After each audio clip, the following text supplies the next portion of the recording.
aktivitas-aktivitas yang menyenangkan pikiran kita, yang menenangkan hati kita, dan yang menyamankan tubuh kita. Bisa seperti itu kira-kira? Itu mudah. Jadi jangan kalau begitu, apapun itu, kalau orang Bali bilang cenek itu bahasa filsafat. Jadi cenek itu. Jadi apapun kerumitan yang terjadi, coba sekali-kali kita mengatakan cenek itu. Jadi kita lampaui batasan kemampuan kita. Kadang-kadang kita punya potensi 100, tapi kita menyadari potensi kita itu cuma 50. Lalu ada aturan-aturan yang harus kita jalani yang membuat potensi kita itu seharusnya mampu diledakkan maksimal sampai 100. Tapi karena ketidaktahuan kita kepada diri kita sendiri, maka potensi itu tidak akan pernah meledak dan kita bawa sampai mati. Jadi sebenarnya guru yakin, saya yakin sebenarnya semua yang hadir di sini punya potensi yang tinggal menunggu diledakkan sampai ke level maksimal 100%.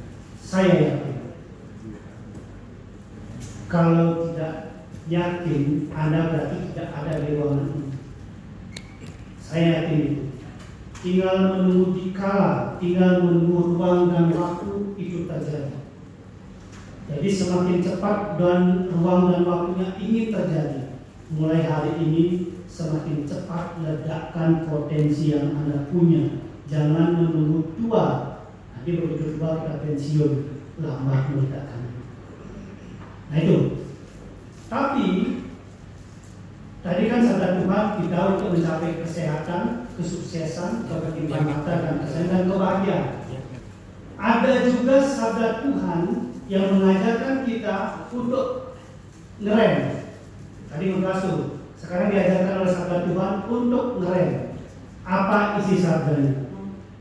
Dipilihlah mereka yang memiliki 3 kekuatan ini, yang harus Anda ngerem segera, karena inilah sumber penderitaan bagi fisikmu, bagi mentalmu, bagi kehidupan masa depanmu, bahkan sampai ke keturunan. Itu saja. Apa yang 3 ini yang harus Anda rem? Yang pertama adalah kebiasaan mengumbar amarah, disebut dengan kroda. Jadi usia di atas 25 tahun itu kita diberikan jati diri harus lebih bijaksana. Tidak semua masalah bisa diselesaikan dengan rasa marah, karena semakin kita marah, kitalah yang sesungguhnya menyebar energi buruk untuk lingkungan kita. Jadi kalau ada satu ruangan ini dihadiri oleh sekian orang, 100 orang misalnya, 5 orang saja ada marah dalam dirinya, ada benci dalam dirinya. Sesungguhnya di ruangan ini sudah tercemar oleh bakteri-bakteri kemarahan yang mengakibatkan sakit itu bersifat personalistik. Sakit personalistik itu dalam metafisis adalah bakteri-bakteri buruk yang ada di ruangan ini akan hidup dengan sendiri. Bahaya sekali. Maka usahakan begitu kita ada rasa seperti ini, yang ada di hati kita adalah ketenangan, kesenangan, senyum yang indah. Jadi seperti ini. Jadi setelah tadi kroda, lalu ada loba. Loba ini adalah ambisi yang berlebihan. Ambisi yang berlebihan akan membuat seseorang melampaui batas kualitas yang dimilikinya. Baru mampu 3, dia sudah merasa mampu 5. Mampu 5, dia merasa sudah mampu menjadi pimpinan. Padahal secara kualitas dia belum pas di posisi itu. Inilah yang disebut dengan ambisi buta. Setelah ambisi apa? Yang terakhir, nafsu yang tidak terkontrol. Ada di sini yang nafsuan tidak terkontrol? Ya, benar Pak, nafsu semua punya. Tapi kalau nafsu tidak terkontrol itu akan merajalela. Jadi inilah 3 sumber yang membuat lawan yang tadi. Bisa kita sakit, bisa kita tidak sukses, bisa tidak keberiman harta dan kesehatan dan tidak bahagia. Untuk itulah sekarang saat ini saya ingin berbagi bagaimana cara memutus energi Dia tidak terlanjur menebar di ruangan ini, di ruangan manapun Anda berada, di rumah, di tempat apapun. Karena kalau Anda menjadi orang yang memvibrasi hal yang positif, kosmik akan bergerak membantu, menggampangkan, memudahkan seluruh urusan Anda. Jadi sesulit apapun urusan yang Anda jalani, ketika Anda mampu memutus frekuensi buruk tadi, maka Anda adalah orang yang sedang dipegang, sedang ditarik oleh kuasa kosmik agar dimudahkan. Bahkan kehadiran Anda selalu dicintai, ditunggu, diharapkan. Kepergian Anda akan memuncakkan rasa rindu yang terpendam pada orang-orang yang pernah diajak satu ruangan. Jadi kalau Anda sekarang misalnya pergi ke satu tempat atau mutasi ke tempat lain, lalu kita pergi disyukuri, itu menandakan kita bukan memiliki vibrasi yang baik. Tapi kalau kita pergi lalu ada yang nangis, ada yang sedih, ada yang keberatan, ada yang berat, itu menandakan Anda memvibrasi yang positif. Nah, hari ini, detik ini, saya ingin berbagi bagaimana cara mendapatkan energi positif agar mulai dari ruangan ini menebar ke seluruh dunia, bahkan ke seluruh Bali, agar apapun pengharapan-pengharapan yang tadi saya lihat di layar itu bisa menjadi kenyataan. Mari kita susun secara supranaturalistik. Karena di dunia ini memerlukan 3 pengetahuan untuk mencapai target yang dimaksimalkan. Yang pertama, kita boleh saja berbicara secara ilmiah, secara teoritis, boleh. Tapi ingat, ada asas di dunia ini yang namanya das Sein, das Sollen. Apa yang diteorikan dilakukan dengan super baik, super benar, belum tentu mencapai hasil maksimal seperti yang ditulis oleh teorinya. Itu. Yang kedua, di samping butuh kemampuan yang bersifat ilmiah, kita juga harus memiliki kemampuan yang bersifat alamiah, yang bersumber dari pengalaman-pengalaman pribadi selama Anda menjadi karyawan, selama Anda menjadi pelayan di dunia ini. Jadi ingat baik-baik, itulah kunci pengalaman adalah ilmu yang paling benar. Masukkan di setiap kesempatan jika Anda harus mempertontonkan bahwa Anda punya kualitas lebih dari orang lain. Beri kontribusi yang positif pada perusahaan, beri kontribusi baik pada perusahaan. Jangan menggembosi perusahaan dengan ketidakmampuan Anda. Dan yang ketiga, ini yang paling penting. Sehebat apapun manusia berusaha, akan menjadi suatu kemustahilan jika kita tidak menggunakan rumus ilahiyah untuk menyempurnakannya. Maka pada kedua kita selalu berbicara, nah, silakan kamu berjalan lurus, jaga diri dengan baik, waspada selalu di jalan. Yang terakhir, sempurnakan semuanya dengan doa. Itulah cara leluhur kita menginginkan kita intim dengan ilahi, intim dengan Tuhan, intim dengan kekuatan-kekuatan kosmik yang menjaga kita. Hari ini saya ingin berbagi satu pengetahuan yang bersifat supranaturalistik. Bagaimana cara kita intim dengan kekuatan ilahiyah agar apa yang menjadi landasan teori tadi yang bersifat ilmiah, apa yang menjadi pengalaman rekan-rekan yang bersifat alamiah disempurnakan dengan doa. Saya rasa dengan begitu tahun depan tahun yang sangat potensi menjadi tahun keberuntungan yang luar biasa secara pribadi dan secara kelompok pekerja. Seperti itu. Mari kita tepuk tangan semua. Saya tepuk tangannya tidak ngantuk Pak. Kayak udah mulai begini. Oke, kita mulai. Jadi ini caranya. Seringkali Tuhan memberikan kita rumus mudah untuk mencapai sesuatu yang kita harapkan, tapi seringkali kita lupa menggunakannya karena kita terlalu banyak beban. Dalam satu ajaran yang disebut dengan Buhya, ajaran filsafat mengatakan, ketika engkau merasakan ada perbedaan mendasar dalam sikap sifatmu, segera lakukan Buhya. Buhya itu adalah menarik nafas dengan tersenyum, mata tertutup, tarik nafas panjang sambil tersenyum, lalu rasakan seluruh bagian tubuh Anda ikut terangkat seiring dengan senyum seperti pisang yang Anda lakukan. Saat itulah sesungguhnya kuasa kosmik sedang menyentuh Anda, membebaskan Anda dari segala penderitaan. Bisa kita lakukan sama-sama? Kita belajar. Tapi nanti di rumah jangan praktek ya Pak ya. Nanti bersaing dengan saya jadi. Ini ilmunya mahal Pak. Jadi kalau orang-orang luar negeri datang hanya untuk belajar rupiah ini, tempat saya 10 menit itu lumayan harganya. Kalau Bapak buka ini bersaing dengan saya bisa kalah. Jadi kita berlatih sekarang. Yang pertama adalah tubuh ditegakkan. Nanti bisa dilakukan dimanapun, kapanpun, dengan posisi apapun.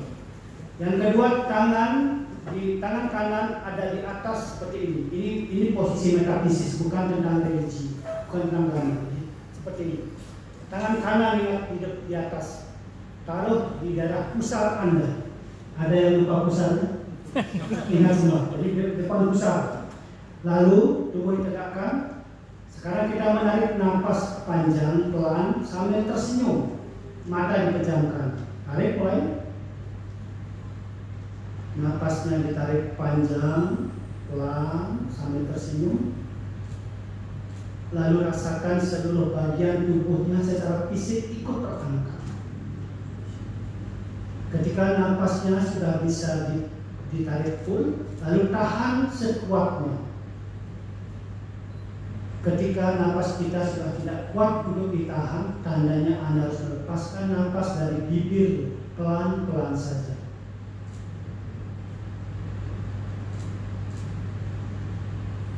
Sekali lagi, kita praktekkan. Tarik nafas dalam, panjang, penuhi rongga dadanya dengan nafas panjang, sambil tersenyum yang paling manis yang pernah Anda miliki.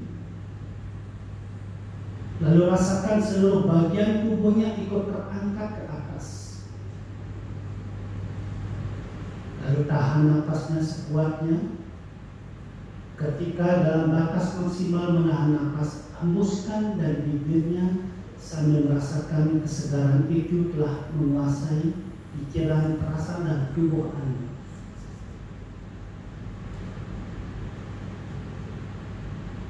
Lakukan lagi sekali.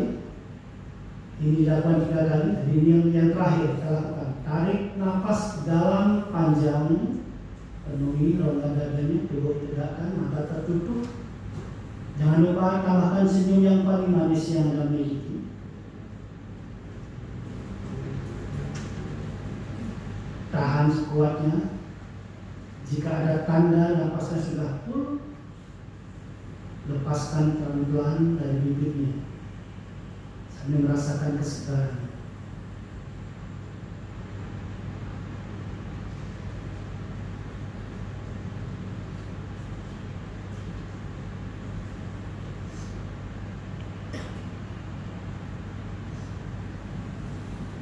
Oke, silakan buka mata, sudah cukup. Nah, jadi rekan-rekan, kapanpun, dimanapun, jika Anda mengalami satu tekanan, ada sesuatu yang memerlukan solusi, ada sesuatu yang selama ini rumit, apapun jenisnya, silakan melakukan gohia dimanapun, kapanpun. Hanya butuh waktu 1 menit, solusi terbaik dalam kehidupan kita. Tuhan telah mempersiapkan dalam pikiran kita, disebut dengan WWK, tapi kita seringkali lupa memanfaatkannya. Kira-kira ada hambatan enggak yang tadi ujiannya? Mudah dilakukan? Ya, sangat mudah. Karena itu sesungguhnya manusia itu, ini kata antropologi lagi, manusia itu diberikan kemampuan yang super dahsyat oleh kosmik dan oleh Tuhan untuk melakukan sesuatu yang bahkan di luar rasionalnya sendiri. Itu kata antropolog. Tetapi segala kemampuan kita menjadi hilang hanya karena satu penyebab, yaitu Anda punya kemampuan tetapi Anda kehilangan kemauan. Jadi apa yang terjadi selama ini ketika Anda ada masalah, ada hambatan, itu pastilah bukan tentang kemampuan, tapi tentang kemauan kita yang sungguh-sungguh kurang konsisten. Kita baru mencoba 3 kali sama dengan orang menggali sumur. Kita baru 1 meter, 2 meter, 3 meter, kita kelelahan. 4 meter kita coba lagi, tambah lelah, tambah putus asa. Padahal tinggal 1 kali garukan lagi airnya bisa muncrat. Tapi kita berhenti pada waktu kita kelelahan. Lalu kita ngomong sama tukang-tukang yang di atas, mohon maaf, saya sudah tidak mampu melakukannya. Padahal yang ada sebenarnya lah, saya tidak mau lagi melakukannya. Jadi yang benar adalah apapun yang terjadi di dunia ini bukan karena ketidakmampuan, melainkan karena ketidakmauan kita konsisten dengan apa yang kita tuju. Hanya itu masalahnya. Jadi tepuk tangan semuanya. Nah berikutnya, ini kan sering nih kalau saya ngasih pencerahan di mana-mana seluruh Indonesia, sering muncul pertanyaan, guru, adakah metode, adakah teknik yang bisa untuk memutuskan ketika ada di antara sahabat, rekan kerja, atau pelanggan-pelanggan yang sedang marah. Jadi kan pelanggan itu sering marah, sumbernya tidak jelas, stresnya ditumpahkan ke kita sebagai pelayan. Di metafisika itu diajarkan satu trik, satu metode, bagaimana cara kita menghentikan kemarahan orang lain justru berbalik menjadi cinta bagi kita sendiri. Jadi metode ini dalam metafisika disebut dengan metode J, kodenya J, gelombang, gelembung. Jadi ada JJ, gelembung dalam gelombang. Itu diyakini bahwa setiap kemarahan, jangan kemarahan itu kan unsurnya api. Kalau kita sertai dalam hati saja, ada orang marah, kita ikutan marah, meskipun karena ini pelanggan kita tidak berani membalasnya, tapi dalam hati kalian teman rekan ada marah, itu sama dengan api ditambahkan dengan api. Marah itu tidak akan pernah berhenti, bahkan lebih meledak, dan akhirnya menghanguskan semua. Lalu diajarkan dalam gelombang JJ itu bagaimana teknik atau metode terbaik, tercepat, terefisien mengakhiri jika kita ada namanya semiotika konklusif, ada tanda-tanda yang mengirim sinyal pada kita ada kemarahan. Caranya adalah kita putus gelombang marahnya. Misalnya, marah itu adalah energi negatif yang sedang membara di pelanggan kita karena ketidakpuasan dan lain-lain. Atau marah itu adalah energi negatif yang sedang berkuasa di tubuh orang lain yang sedang kita hadapi, yang sedang marah. Maka metode JJ ini menganjurkan putus gelombangnya. Jangan berikan energi negatif itu terus berkembang. Maka kita munculkan energi positif yang Tuhan kirimkan, Tuhan siapkan dalam tubuh kita, yang disebut dengan energi positif atau disebut dengan placebo effect. Kalau tadi energi negatif disebut dengan nocebo effect, kalau energi positif disebut dengan placebo effect. Nah, diceritakan nih dalam dunia pewayangan nih, ada Korawa, ada Pandawa, ada negativitas, ada positivitas. Tubuh manusia ini seperti permainan anak-anak yang kokek-kokek gitu. Pernah mendengar rekan ada balon yang dua itu? Jadi kalau ini ditekan, ini pasti besar. Kalau ini ditekan, ini pasti membesar. Jadi seperti itu. Tubuh kita persis metodenya sama dengan itu. Maka dalam kesusahan disebut dengan asatu masa gamai kamasoma majulnya gamaya. Sesungguhnya itu tidak perlu terjadi karena matahari itu selalu bersinar. Matahari itu menghangatkan. Hangat itu ada senyuman. Jadi rumus utamanya untuk mengurus energi adalah berikan senyuman ketika kita dimarahi. Susah memang, tapi berefek positif. Jadi kalau ada orang marah, jangan langsung ciumnya lagi. Tapi senyumnya jangan lebar, tersinggung. Senyum simpul itu aja. Nah, kalau tidak berani tersenyum, dalam hati munculkan yang mulia tadi. dalam hati aja. Maka dikatakan secara teoritis dalam 3 menit berikutnya kemarahan orang itu akan netral. Yang menetralisir bukan kita, tapi kosmik. Daya kosmik sedang bekerja untuk mereka yang sedang marah, baik itu pelanggan siapapun. Jadi itu cara metafisisnya. Bisa dipahami rekan-rekan? Cara untuk memutus kemarahan orang lain itu. Jadi siapapun dimanapun. Nanti di rumah boleh. Selesai rekan pulang nanti. Kalau ada ibunya marah, istrinya marah, atau siapapun yang marah, silakan dicoba. Jadi begitu dia marah, lihat, senyum.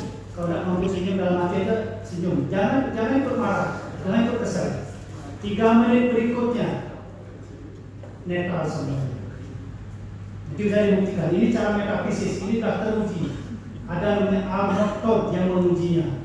Ternyata ketika ada 40 orang yang kena tipu, dikumpulkan dalam satu ruangan, lalu digunakan metode GJ ini, ternyata ke-40-nya menjadi jinak, menjadi orang yang terkontrol emosinya. Bisa dipahami?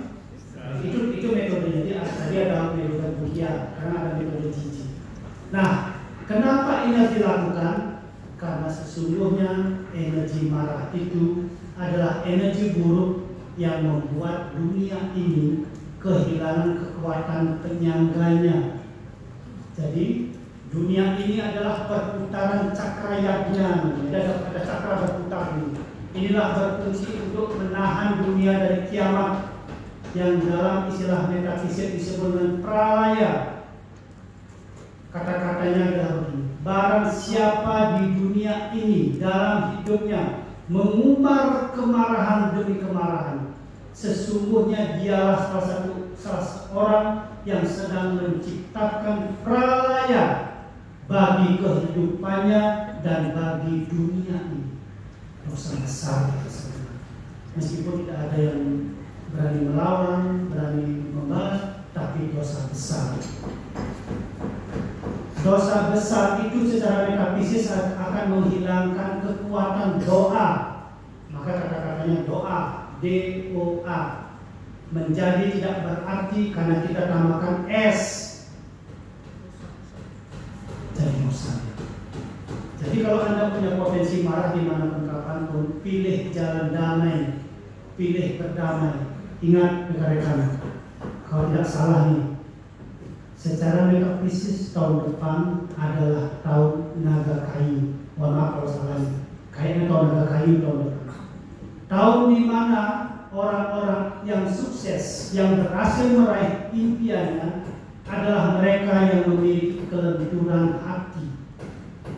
Yang tadi disebutkan benar tuh, inovasi dan konsistensi. Itu sumber tahun depan membawa Anda ke level optimal dalam segala kehidupan. Jadi kalau tahun depan Anda tidak punya kelenturan hati, inovasi yang kuat, kecerdasan yang mumpuni, kemudian Anda adalah pembuat dosa besar yang diperbaiki, jangan pernah berharap impian Anda, target Anda mencapai kenyataan. Jangan pernah.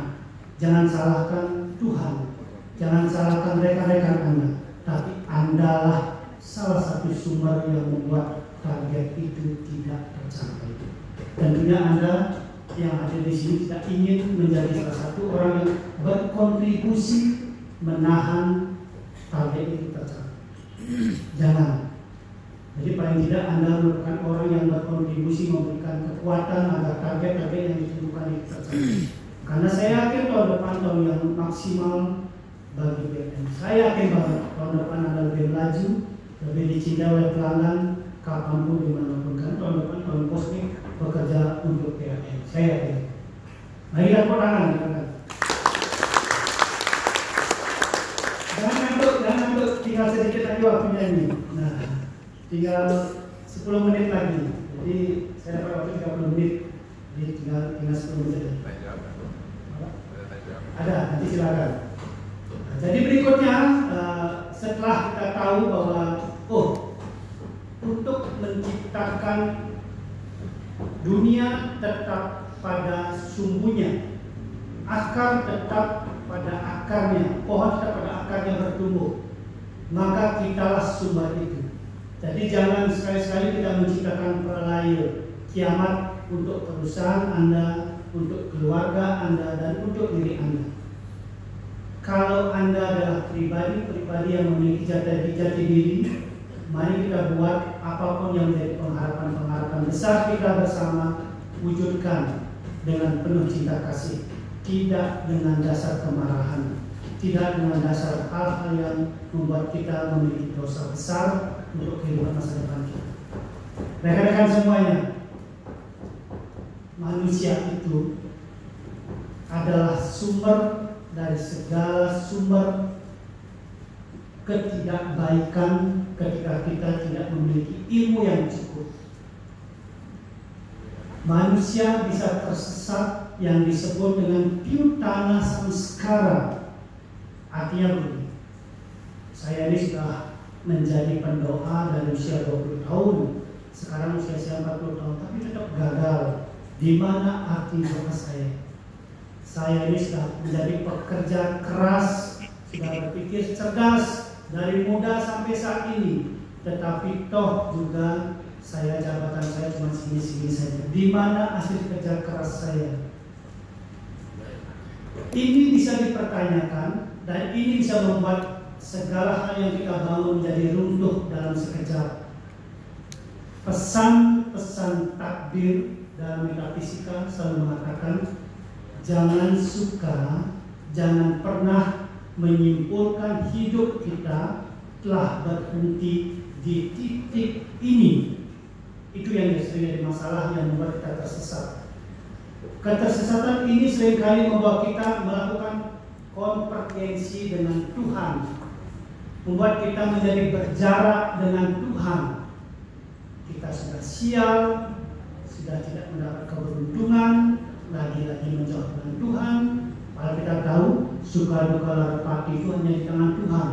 Lalu kita ngambul karena kita sakit, karena kita tidak misi apa yang kita harapkan.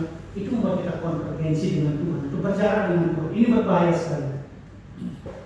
Maka kali ini saya sarankan untuk menghindari apa yang belum terjadi, agar mulai esok hari mungkin lebih cepat terjadi. Satu-satunya cara adalah kita melakukan divergensi, hanyutkan diri kalian kembali kepada Tuhan. Jadi kalau selama ini mungkin ada harapan-harapan yang masih belum jadi kenyataan, segera lakukan divergensi. Kembalilah hanyut kepada Tuhan. Orang yang hanyut kepada Tuhan memiliki beberapa ciri. Jadi yang pertama, ciri-ciri orang yang hanyut atau memiliki ketaksuan atau impresa atau perbawa Tuhan dalam tubuhnya adalah memiliki ciri-ciri. Jadi nanti rekan-rekan lihat orang yang duduk di sebelahnya. Apakah ini ciri-ciri orang yang memiliki taksu, impresa atau cahaya Tuhan? Ataukah dia memiliki cahaya yang bersifat buta atau raksasa, gampang mengenalinya? Pertama, bukan dari kulitnya, tapi bisa dilihat dari audio yang dia keluarkan. Jadi orang yang memiliki kedekatan dengan Tuhan selalu mengatur tutur katanya. Dia akan memilih 3 hal: menjadikan hidupnya santun yang pertama. Yang kedua, menjadikan hidupnya santa, santun, santa, sehingga lahirlah hidupnya sendiri menjadi santih. Pernah mendengar santun, rekan-rekan? Apa kira-kira artinya santun? Santun, sopan. Lagi, santun adalah perspektif. Di perspektif itu tidak ada kebenaran. Kebenaran itu adalah ketika kita melakukan sesuatu dan bermanfaat. Itu namanya kebenaran dalam hukum Tarkayana atau hukum perspektif. Jadi kalau Anda melakukan sesuatu dan itu benar, artinya itu pasti bermanfaat. Meskipun kita mengatakan ini benar, tapi kalau tidak bermanfaat itu pasti bukan kebenaran, itu hukum terkayanan. Nah, jadi kalau kita mendengar santun, selain sopan, apalagi ada yang muncul di benak rekan-rekan. Santun adalah lemah lembut. Ya. Santun adalah Lemah lembut. Oke, ini kalau kita menggunakan hukum yoga Patanjali, di sana dikatakan bahwa santun itu arti sesungguhnya adalah tidak melukai perasaan siapapun. Jadi ketika berbicara tidak melukai perasaan siapapun, itu namanya santun. Lalu apakah pernah mendengar kata santa? Santa pernah mendengar? Ini masih langka di masyarakat. Santa itu artinya selalu berusaha mencari persamaan daripada memperbesar perbedaan. Itu namanya santa. Jadi setelah tidak melukai, orang itu pasti lebih suka mencari persamaan-persamaan. Jangan sedikit-sedikit kalau ada perbedaan menjadi perdebatan. Diskusi boleh, karena diskusi pasti akan menghasilkan solusi. Kalau perdebatan itu kan pasti menghasilkan menang dan kalah. Itu untuk politik baru bagus itu debat itu. Jadi kalau diskusi silakan untuk mencari solusi. Jadi kalau kita sudah orang yang memiliki taksu atau divergensi atau cahaya Tuhan adalah orang yang memiliki ciri-ciri santun, santa, sehingga orang itu mendapatkan berkah Tuhan yang disebut dengan santi. Santi itu artinya kedamaian. Nah, wajah orang yang damai adalah wajah orang yang selalu tersenyum kapanpun, dimanapun, dalam kondisi apapun. Kita harus belajar rekan-rekan. Mungkin ini susah, tapi ini adalah salah satu cara kosmik akan membuka pintu kebahagiaan yang disebut dengan moksakam jagadita. Bukan hanya kita bahagia di dunia, tapi pintu-pintu nirwana akan terbuka oleh yang tadi, santun, santa, dan santi. Jadi seperti itu. Bisa dipahami? Nah, nanti di akhir dan kalau dari mana bertanya, ada sisi menjawab, silakan. Mau menjawab tentang apapun. Yang penting nanti kalau tidak bisa mau saya jawab, mungkin saya tangguhkan. Tapi rasanya saya pasti bisa jawab. Bukan karena sombong, tapi hidup itu intinya cuma itu saja. Jadi pasti masalah pikiran, masalah perasaan, masalah tindakan. Nah, untuk itulah saya ketika meluluskan S3, mohon maaf ini, jadi di dunia satu-satunya doktor teometafisika hanya saya di dunia, bukan di Bali. Jadi satu-satunya doktor yang lulus teohipnoterapi hanya saya. Maka dari berbagai universitas besar di dunia itu biasanya belajar metode hipnoterapi ke tempat saya. Tempatnya kecil, tapi gaungnya besar. Saya juga ingin PNN seperti itu. Tempatnya udah besar, tapi gaungnya lebih besar lagi. Itu yang saya inginkan. Jadi bagaimana cara meraih itu? Saya bukan orang yang hebat, tapi saya tambahkan setiap hari dengan pengetahuan. Jadi kalau rekan-rekan main ke rumah saya kecil banget. Saya berkeluarga isinya 4, tapi bukunya itu bisa dari ribuan. Ada ribuan buku yang saya tumpuk. Ada yang sebagian sudah saya baca, ada yang belum saya baca. Yang saya katakan tadi, dari bait pertama sampai terakhir tadi, semua itu saya baca dalam buku yang ribuan buku itu. Saya hadir ke sini ingin memberikan sari-sarinya saja, karena saya tahu kalian sibuk bekerja. Maka hari ini dengan 30 menit saya ingin berbagi sari-sari dari ribuan buku yang telah saya baca. Seperti itu. Mari kita tepuk tangan. Ya, saya sama-sama. Nah, jadi kalau kita sudah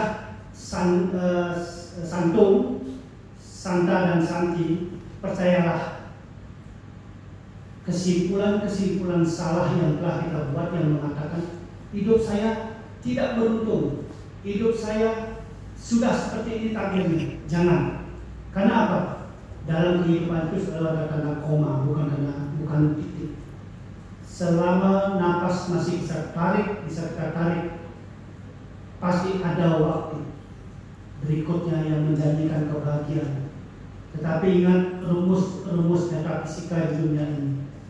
Jika Anda ke depan ingin memetik pohon pisang, memetik buah pisang, jangan tanam buah kelapa, tanamlah pisang. Artinya apa? Kalau kemarin kita masih melihat kegagalan dengan satu perspektif, kan di dunia ini diciptakan secara kosmik 9 arah mata angin. Jadi kalau di Bali kita itu ada dewa tanah wasana, ada 9 dewa yang selalu memberikan vibrasi pada kita. Dan dalam kitab-kitab suci yang saya baca dikatakan rumus untuk mencapai jalan keluar ketika kita mentok,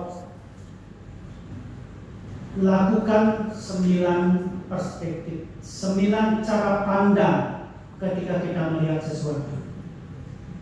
Sama seperti Pan Apeldoorn mengatakan, saya Belanda mengatakan, kalau Anda ingin betul-betul melihat gunung, wujud gunung, jangan pernah melihat gunung hanya dari sisi utaranya saja, karena Anda akan menggambarkan gunung itu dengan cara yang kurang sempurna.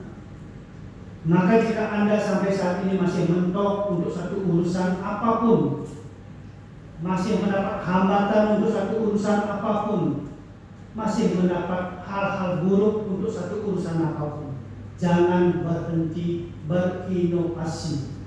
Temukan perspektif-perspektif lain. Jangan baru melakukan, saya sudah menghadapi dengan cara ini gagal, dengan cara ini gagal. Baru 3 kali mencoba dan mengatakan semua cara sudah saya lakukan. Di dunia ini ada 9 cara. Nanti ini janji kosmik dalam hukum law of attraction. Janji kosmiknya begini: jika ada seseorang yang gagal di dunia ini, lalu dia mencoba, kalau 9 kali gagal, maka aku akan kembali hadir untuk membantu. Yang ke nol itu artinya kosong itu artinya berisi. Itulah yang arti ungkapannya. Jadi kita coba 1 gagal, 2 gagal, sampai ke 9. Jangan 1 kali coba, 20 tahun lagi coba berikutnya. Nanti pas 9 itu udah mati, udah pensiun. Jadi lebih baik gagal, coba sampai kita menemukan performa yang paling bagus di antara yang kita coba. Yakinlah saat itu segala solusi yang membuat Anda kehilangan kesempatan akan terbuka kembali. Jadi itu cara metafisik memandang kehidupan. Jadi kalau ada yang mengatakan kehidupan itu rumit, iya awalnya. Tapi ketika kita punya ilmunya, kehidupan itu menjadi kehilangan kerumitannya. Yang susah menjadi sederhana, yang panjang akan menjadi pendek. Sama kayak zaman dulu orang mengangkat batunya sebesar, mungkin jangankan besar, mungkin 1 ton aja, itu sangat susah. Karena kita tidak punya pengetahuan bagaimana cara melakukannya. Tapi di zaman sekarang bahkan batu yang lebih berton pun bisa diangkat sepersekian jam. Kenapa? Karena ada metodologi, karena ada kecanggihan. Maka di dunia ini apa yang membuat kita susah? Yang membuat kita susah karena kita kurang pengetahuan.